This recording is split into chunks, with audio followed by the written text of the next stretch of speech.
Good morning, supervisors, and we're going to start off with Dr. Willis giving a public health update. Dr. Willis? Good morning, Matt. Sorry, I had muted myself. Good morning, everyone. Good morning, supervisors. Good morning, community. I'm going to provide an update on our COVID-19 response today and start with an update on the numbers of where we are and then get into the conversation about the next version of the shelter-in-place order, and then open it up to your questions. So we are at 224 cases now total cumulatively in Marin County with 12 deaths. We've tested approximately 3,400 residents so far, with a total of 43 people who have been hospitalized. 3 are currently in the hospital. I think the most important, priority for this week is the work in determining the elements of the next shelter-in-place order. We have our order, which went into place in mid-March. Will expire on May 3rd. And I have been working closely with the health officers across the region who authored the original shelter-in-place order to have a combined and joint approach to the next order. We are in phase 1 of this epidemic. The health officers are approaching this, the health officers are approaching this in concert with the state to take a phase-wise approach. We are in phase 1 still. Phase 1 is characterized by the initial need to really lock things down with an aggressive and early shelter-in-place order that limited the net sum of those social interactions that lead to disease transmission. Remember, this was going back to mid-March when we were seeing exponential growth in cases. Our curve in the region, including in Marin, started looking like what the early days in Italy and New York and other places that ended up being very highly burdened. And so that was the purpose of that initial shelter-in-place order, was really to flatten the curve. We might call that sort of the first inning of the game, and we were successful. And that's thanks to all of the amazing work and sacrifices that everyone in our community made to really limit transmission. And it's the numbers that I shared with you today would be much higher had we not taken that action. We recognize that phase 2 is going to be a gentle and delicate process of reopening so that we can eventually regain our economy and the social interactions we all rely on, and regaining the ability for children to gather for education, all the things that we've been sacrificing over the past 2 months.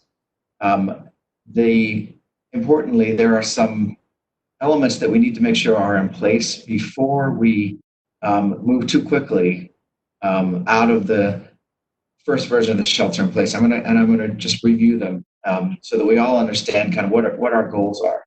First is that we need to make sure we have adequate testing capacity so that we can actually monitor the impact of any change in the shelter in place. And Marin, our goal is to have at least 500 tests per day. And we're right now, this week, we're at about 300 tests per day.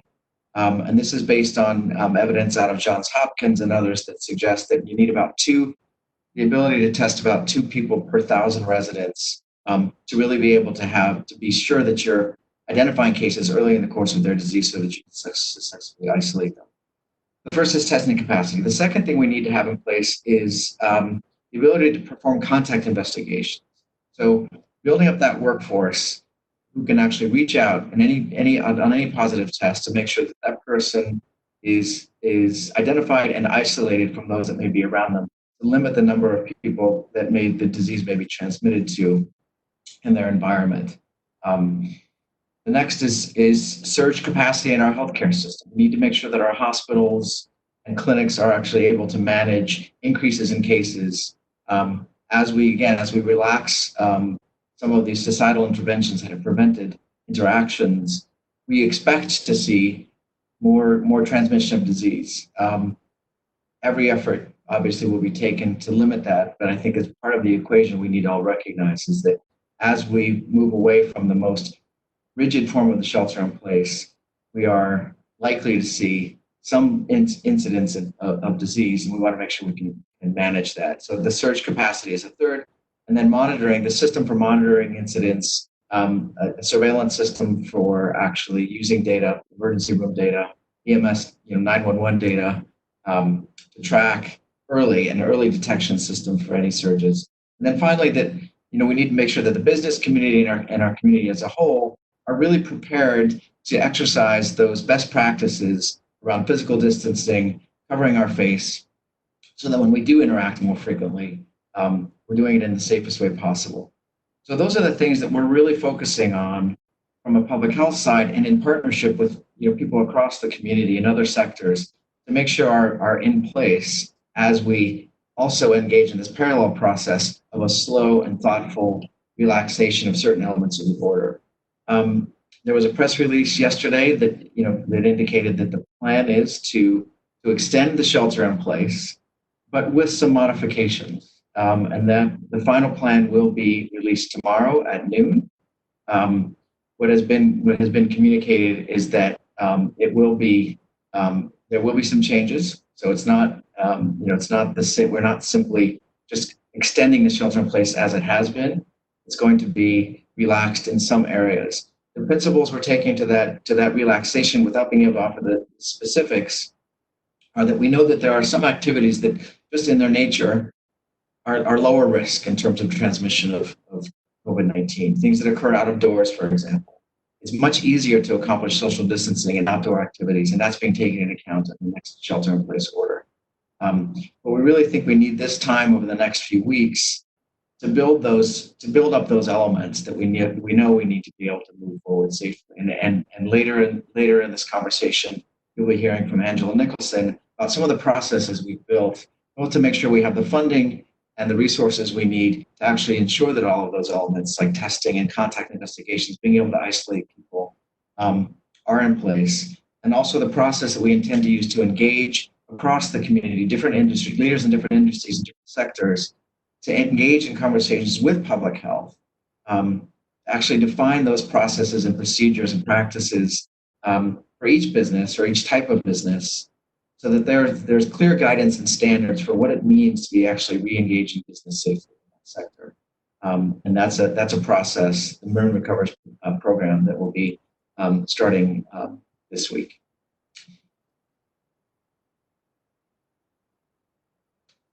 And that concludes my update, and open for questions.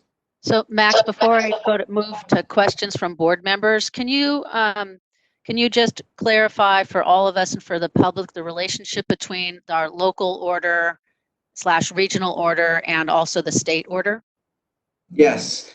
So we, in the Bay Area, we launched the first shelter-in-place order prior to even nationally, and the state followed sometime later with another order. So I think the experience for most of our residents is that they're functioning under the local public health shelter-in-place order, and that's true.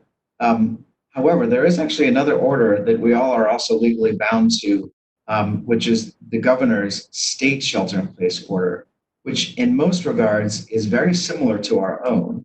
And we are only free to relax to that level. So we cannot be more relaxed or more liberal or less restrictive than the state order would permit us to. So the decisions among local health officers have really been more, do we want to relax in those areas where we may be slightly more restrictive than the state? Do we want to relax to the state level or not? But that's as far as we can go. And so that's important, I think, for others to realize. I think the governor today, it was intended to be announced yesterday, I think it's delayed until today, the state's plan for recovery, and we're all eager to see what they're intending. The governor has signaled that the timing of any relaxations on the state order is, the term was, I think, weeks, not months. And so it's important, as we consider what we're able to do and advocacy from within our own community in terms of relaxations, that it may be something that actually that we don't have control over based on what the governor's decided. Okay, and then Matthew, so who else is going to be speaking under the administrator's report? I'm trying to decide if we should just do questions right now for Dr. Willis, or if we should wait and hear from Angela or whoever else is speaking on the topics that are all related to this. Yes, Supervisor, I'm going to be speaking a little bit more about our Marin Recovers effort going forward, but if you have specific questions for Dr. Willis, this is probably a good time to ask them. Okay, great. So board members, if you have questions, I'm just going to start with Supervisor Rodoni. Dr. Willis, good morning.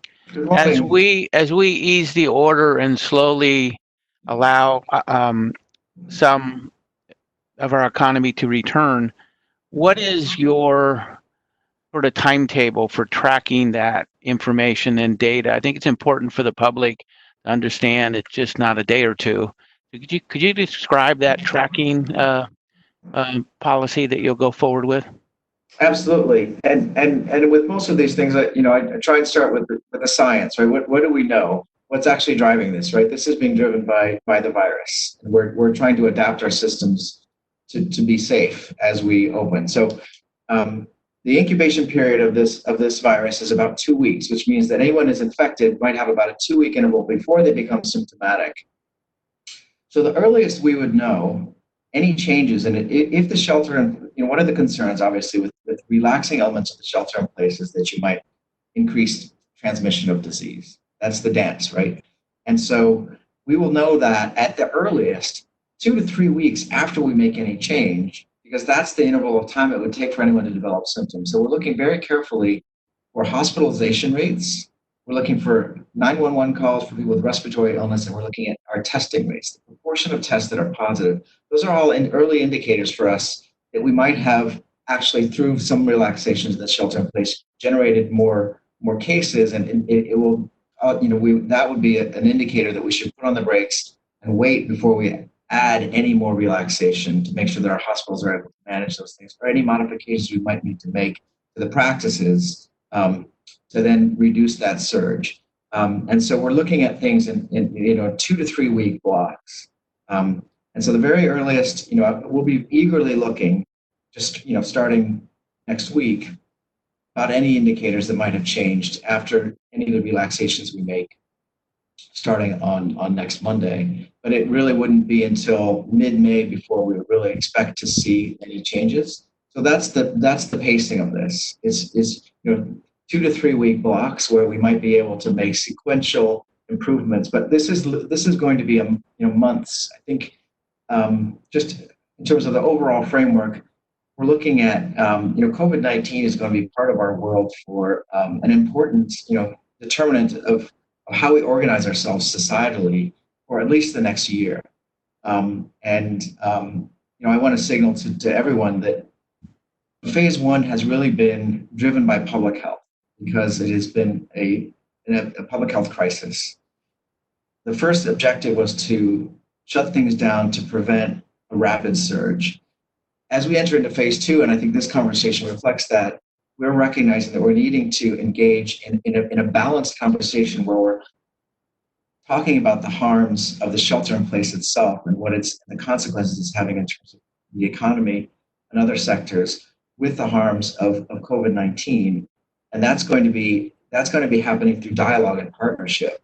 And we're trying to find ways to balance those things. And I think we're all going to have to be recognizing that it's not easy. And on the other end of these relaxations is illness and even potentially death. Unfortunately, and that's just by nature of the fact that this is a virus that is in our community and has a certain mortality rate associated. I hope that answers the Thank you. Yeah. Supervisor Sears. Thank you. And I just wanted to follow up on that question, Matt. There's obviously a lot of uncertainties out here, and the fact that we have had limits on our testing for a whole host of reasons suggests to me that we don't really have a great baseline from which to monitor the effects of opening up in a gradual way. So as we increase our testing and as we may open up in a gradual way, how do we disentangle impacts we're seeing that are just accounted for by additional testing and impacts that may be the result of opening up activities? Yeah, that's a great question. Yeah, I've often referred to, there's some counties that have sort of celebrated they have such low incidence, and then you realize they're just not testing. And so we have been very aggressive in terms of trying to get testing. We had some of the highest testing rates in the Bay Area early on. And so I think we were still recognizing that we weren't ascertaining all the burden in our own community because of limitations in supply primarily. There are other proxies that we look to because of that problem of the bias of testing rates actually being a strong determinant of what you perceive as your incidence, and that's hospitalizations. So we really look to, whether or not you've been tested. We know that about 5 to 10% of people who are infected with COVID-19 get sick enough that they require hospitalization. So looking at hospitalization rates is probably our current sort of most sensitive indicator of the true burden in our community, where we have relationships with all of our hospitals to report to us daily incidents of COVID-19. We also look to our 911 ambulance system to even kind of move a little bit further earlier for incidents of respiratory illness that might be consistent with COVID-19.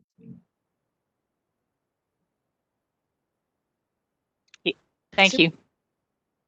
Supervisor Arnold, do you have any questions? You have to unmute. Yes, I know. The question I have is, I think that this report and this explanation, Matt, that you did just a few minutes ago, I'm wondering if we could designate a space on our website and also maybe include newspapers that just say recovery effort or something like that, where we say, here's what's happening this week, and I just think that would be a big help to the public, and thank you for the good report you've done today. Thank you. And yeah, we are working with our public information officer on a document that actually reflects this, and establishing a website for the public to learn about this. Thank you. And then just to clarify, Matt, that communication or that document is towards also spelling out sort of this phased approach that you're talking about in your report. You may not be able to hang a date on when we get to each next phase, but that this roadmap for the decision making and sequencing potentially. I agree. Okay. Thank you. Supervisor Connolly, do you have any questions? Good morning, everyone. Yes, hopefully you can hear me okay. And Dr. Willis, thank you again for the work of you and your team. We recognize, and I know you do, that this is really having a profound psychological impact on our people and their families, and an economic impact in the community. These steps are also advancing public health. So I wanted to explore a little bit more some of the issues and questions we're getting, which you have addressed to some extent, but just to get some elaboration. One issue, and this goes to your continued work on a regional level with your counterparts in public health departments around the Bay Area. If you look at the data and epidemiology right now, it appears that Marin geographically and other senses is literally kind of in the middle right now between the greater Bay Area and then the North Bay, where we're seeing counties start to go in a little bit of a different direction.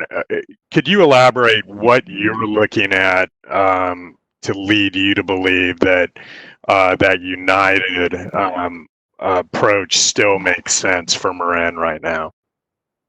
Yeah, I want to be clear that the united approach that was adopted for phase 1 was critical for us. We were part of the single human ecology of the Bay Area. We are, unlike Sonoma County and some of our northern counterparts, we do have a lot of our residents who commute into the city, and people from other parts of the Bay Area commute into Marin. So when we're thinking about the sort of the epidemiology, and this virus doesn't care which county you live in, it's really just about how people interact. it's important for us to be identifying southward and eastward in terms of recognizing that that's where many of our people spend parts of their days.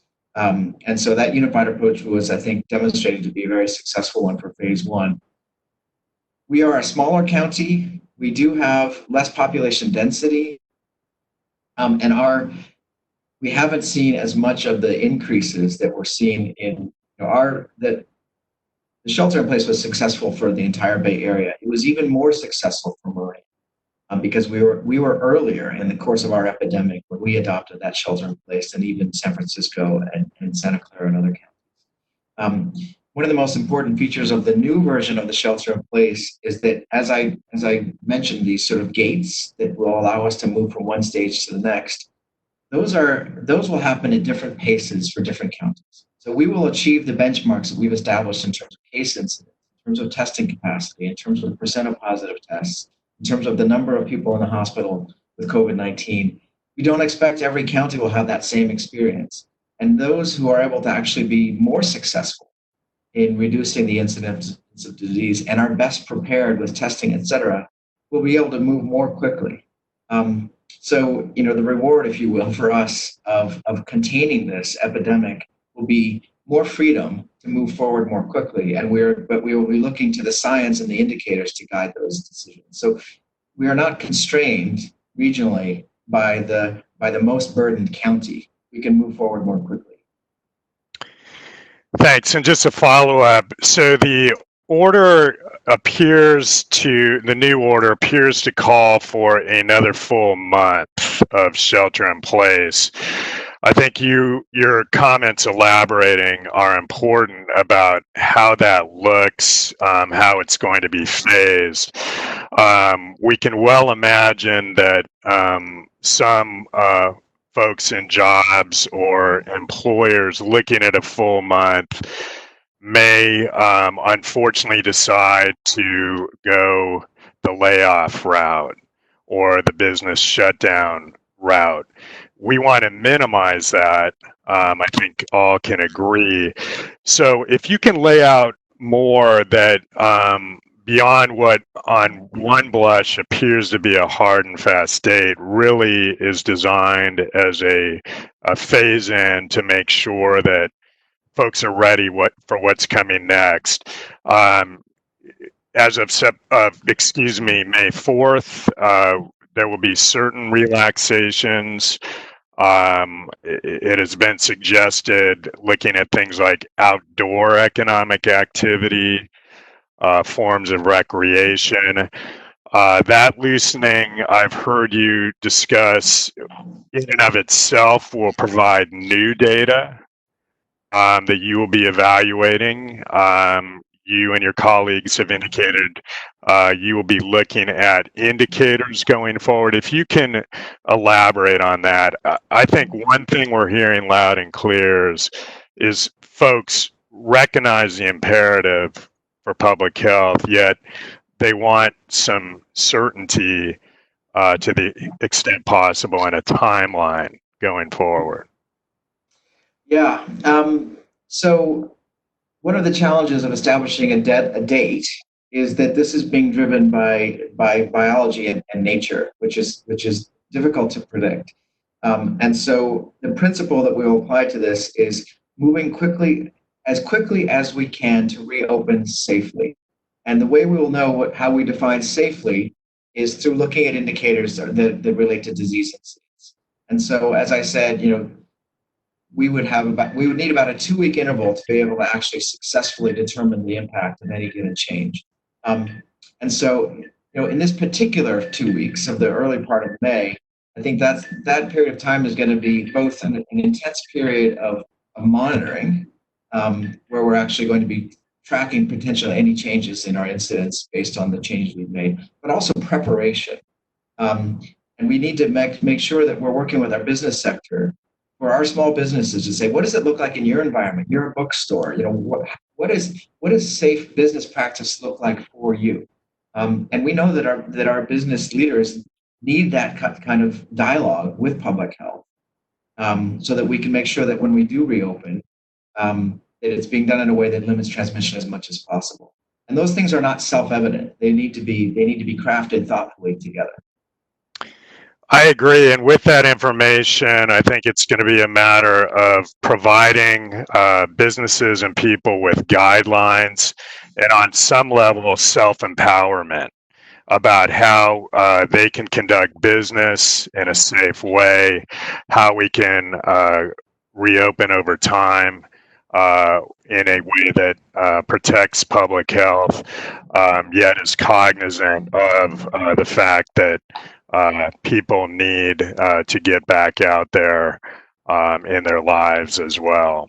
And so if you just have any final thoughts on that. Well, I agree. I mean, my thought is that I agree completely, and I value that, the relationship with supervisors and the information you're offering us, what you're hearing from our communities, and your engagement in this process as elected representatives, I think is key for us.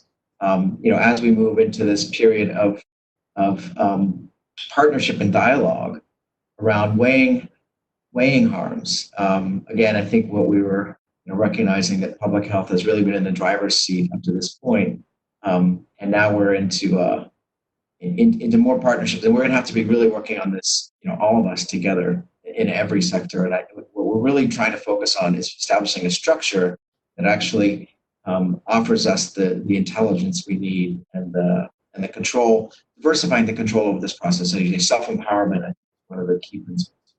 Supervisors, this is Matthew. I just wanted to, maybe this is a good time for me to talk about some of our planning around having a safe and scaled reopening for Marin County over time. If I can ask one more question, just more on a science basis, because I know Dr. Willis will be able to address it. One other thing we're hearing is just, and perhaps it's too early to have an understanding of this particular virus, but the issue of seasonality as we head into the summer. Do we have a sense of what the trajectory of this disease would be at this point? We've heard about the potential for a resurgence in the fall. We're in the thick of it right now with some success in flattening the curve. Is there a seasonal component to this? What can we expect, if you know? Yeah, I mean, that's a great reminder of we are surrounded by unknowns with regards to this virus. We have a total of maybe 5 months under our belt globally with this, and that reality leads to, I think, a prudent, cautious approach across the board. And my own experience with this illness was a strong reminder for me of how powerful and unpredictable this virus can be. So the question of seasonality is another one like that we don't know, is the honest answer. It's possible, other forms of coronavirus are seasonal. Other strains of coronavirus cause common colds that are often seasonal. We know influenza is a virus that is highly seasonal, and the determinants of that seasonality probably do have to do with daylight, intervals of daylight, temperature, but also the way we gather differently in the wintertime in terms of congregate living, where people are indoors more frequently in the wintertime. So those are all factors that we're taking into account.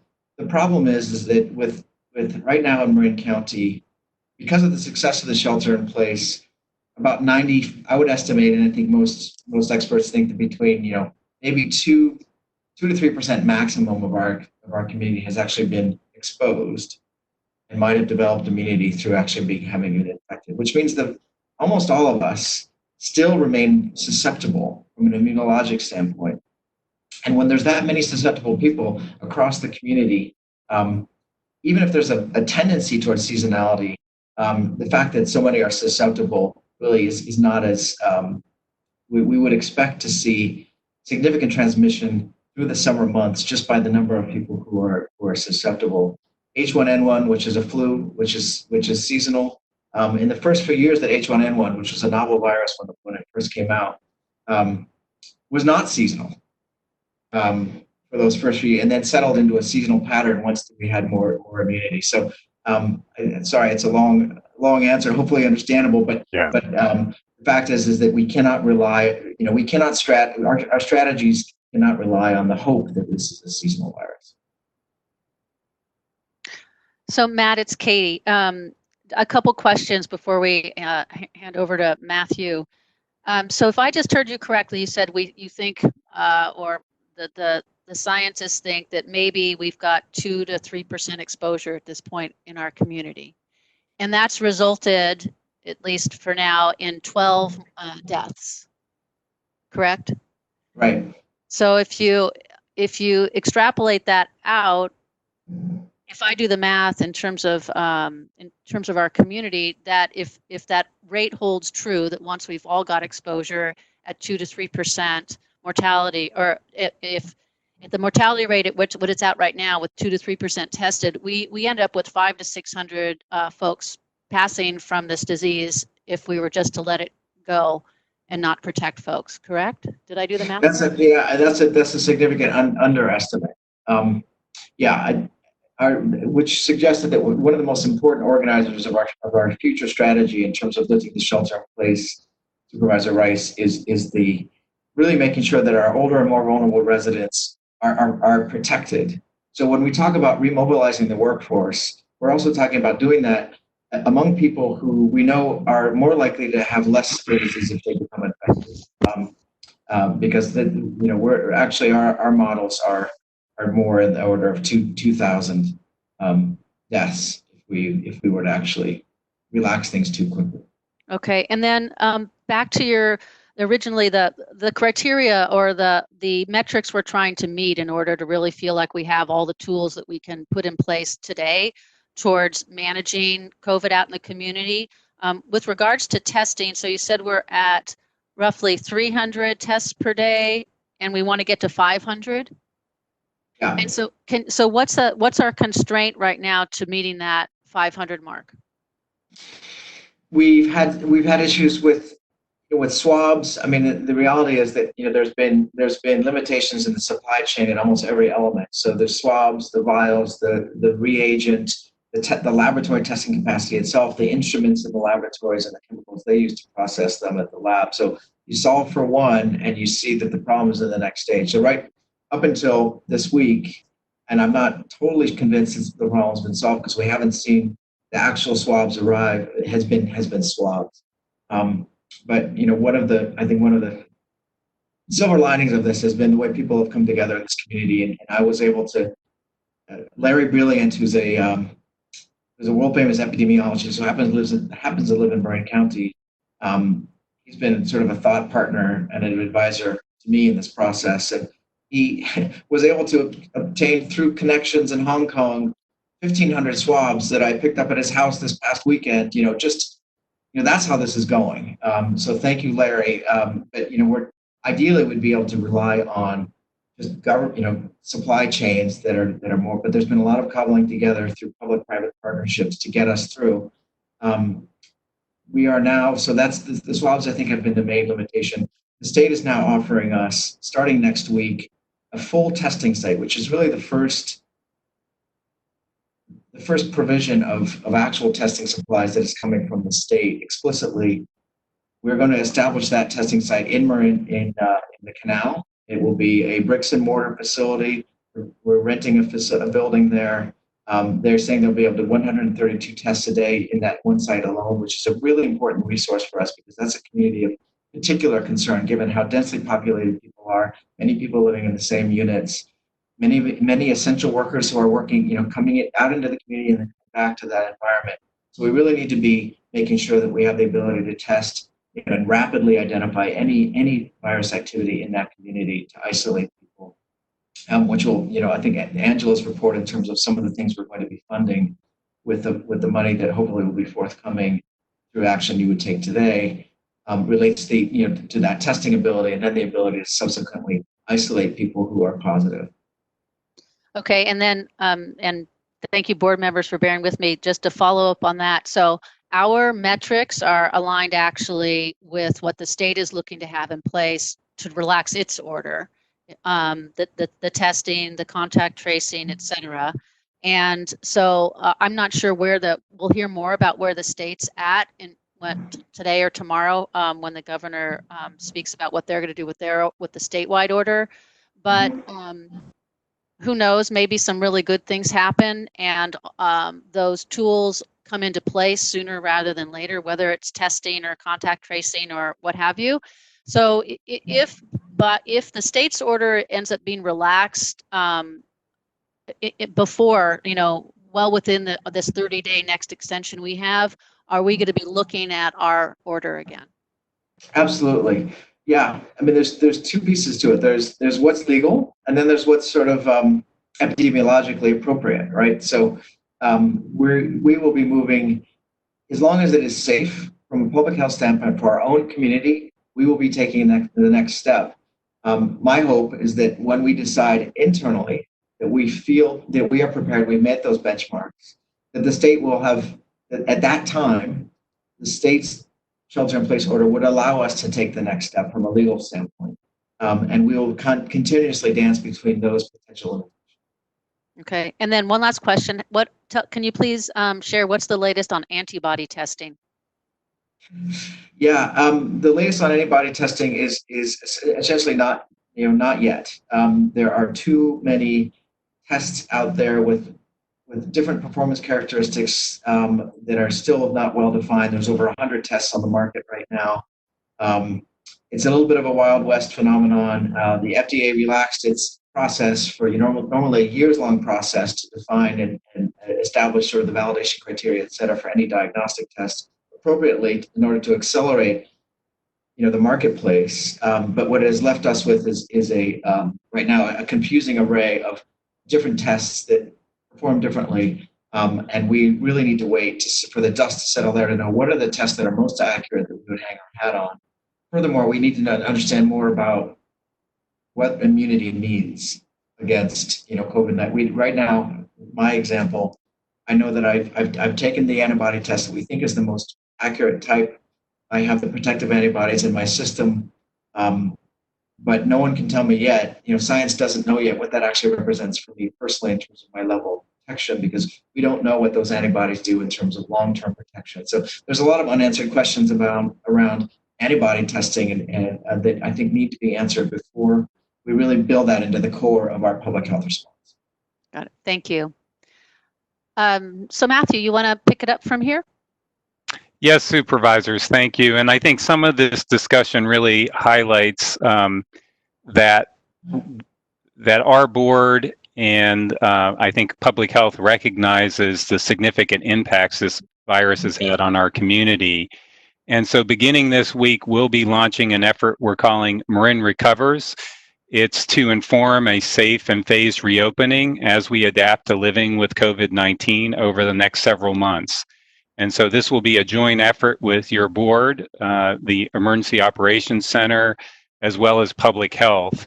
And what we're convening is a group of industry advisors. So areas such as restaurants, retail, construction, parks and outdoor activities, general office space, summer camp and youth opportunities, transportation, hotels, motels, as well as personal services. And the goal of this effort is to inform how will these industries modify their activities over time to reduce the risk of COVID-19 and so that we can provide guidance to those industries as they get into a position to reopen and so they can plan for the future months ahead. So we'll be creating a website with information on that website for the public, and we'll be providing your board periodic updates over the coming weeks. And so I just wanted to provide a high-level overview of that effort and more to come in the future. Are there any questions before I go on to other items? Damon? Yeah, and thank you for that, Matthew. And just kind of going back to Dr. Willis's final points, what I would recommend is that we as a board, perhaps at the 2 or 3 week mark, really take a close look where we're at in terms of the phasing and the data and science. And it sounds like that's the direction we're heading. On Marin Recovers, needless to say, we believe this is going to be crucial to get off the ground. Matthew, I just wanted to note some of the work going on right now that's leading to that, just so the public is aware, because I think we all agree that the county and this board needs to take a purposeful, action-oriented leadership role in this process, and we're ready to do that. We have been having discussions with chamber leaders. Last Friday, Senator Mike McGuire and a number of us convened a group to do that. Supervisor Rodoni this past Monday convened a similar group. It's going to be very important that business leaders, the business community, have a voice in this. Councilmember Kate Collin and her colleagues, as part of the Marin mayors and council members around Marin, are convening a working group, and we look forward to working with them as well. It's going to require dialogue, as has been noted this morning, between our public health officials and the business sector, and really our role in coordinating those efforts, connecting the right people in doing so. So just perhaps more thoughts than questions, but I think just giving a little bit more backdrop on how things are emerging in this regard and where we see them going. Yes, Supervisor, I appreciate that. And I will highlight, as we've talked in the past, that we support the Small Business Development Corporation. They are playing a vital role right now to make sure that small businesses get access to the federal stimulus funds. And so that's certainly a #1 priority going forward. We're also talking to the Marin Economic Forum about adding some project work specifically related to responding to COVID-19 in our community and working with our businesses. And then just a follow-up from last week, I'm working with a handful of cities around similar partnership efforts like what we did with San Rafael, including Corte Madera, Fairfax, Mill Valley, and Novato. So I think you'll be seeing additional city and county partnerships to help support our small business in the weeks ahead. So moving on to other areas of my updates, just to look at the agenda, I wanted to make a minor correction on item CA1B. The minutes should read for October 14th, not October 13th. So make that correction on your agenda. And then I want to remove item CA6B. IST has requested we remove this, and we may come back at another board meeting, but take that off your consent calendar A agenda. And then lastly, I know that there have been some questions around consent item CB1. And so I would ask that we pull that item for discussion when we get to consent calendar B. And that's my report. Thank you, Matthew. Okay, so I'm looking at my board members. Any other questions for Matt or Dr. Willis before we move on? It's not seen. Okay, everyone looks good so far. Maureen, do we have any public comment on the administrator's report? Yes, we do. The first comment is from Bob Herbst of San Rafael. Why does Marin continue to follow the 5 Southern Bay Area counties in COVID response? Our actual COVID cases have been much lower than these 5 densely populated counties and are much more in line with our less populated northern neighboring counties, some of whom have already relaxed their COVID restrictions to some degree. For ABAG housing goals, Marin has successfully decoupled ourselves from the Southern Bay Area counties on the grounds that we have much less densely we are much less densely populated. COVID, like housing, is highly susceptible to population density. Marin has only three COVID hospitalizations. It makes absolutely no sense for us to continue acting like we are San Francisco, Contra Costa, or Santa Clara counties. We have another comment from Abby Cunningham. The shelter in place is also, and she is from San Anselmo. The shelter in place is also having an adverse effect on public health. It's not a choice between the economy and health. As we increase testing, we will increase positives. Kudos to the supervisors for asking this question. And another comment from Mimi Willard of Kentfield. Please do not move too quickly to ease shelter-in-place restrictions. Per Dr. Willis's statements, models show that we risk having 2,000 deaths if we are not careful.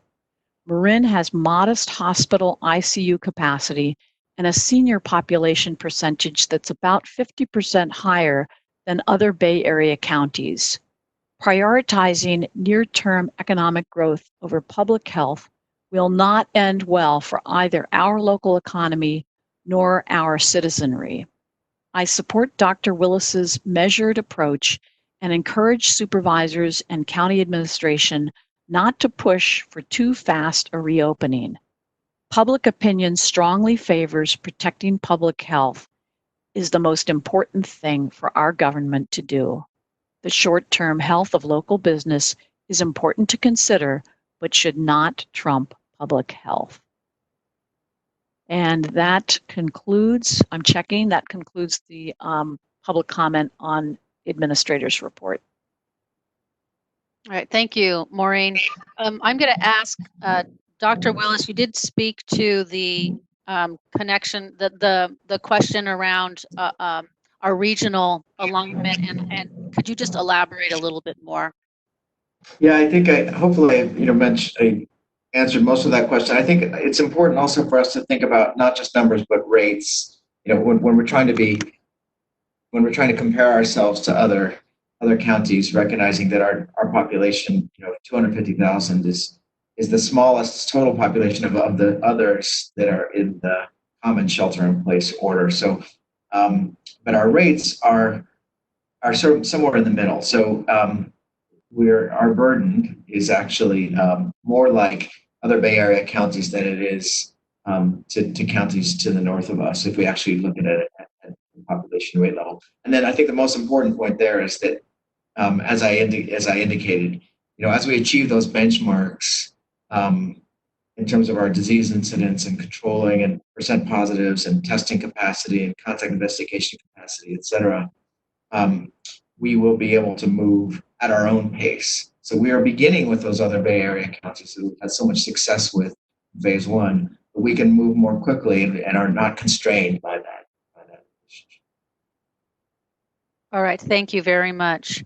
And that's the end of our public comment, and I'm just going to close up on this before we move to Board of Supervisors matters by just clarifying what the public can expect over the next week. So one, there'll be an announcement tomorrow that is going to have more of the specifics around both the extension of the order that's due to expire May 3rd, and sounds like we're going to have a month-long extension. And then also there'll be some modifications. So that will be included in a public announcement tomorrow. And then that will go into effect on May 4th.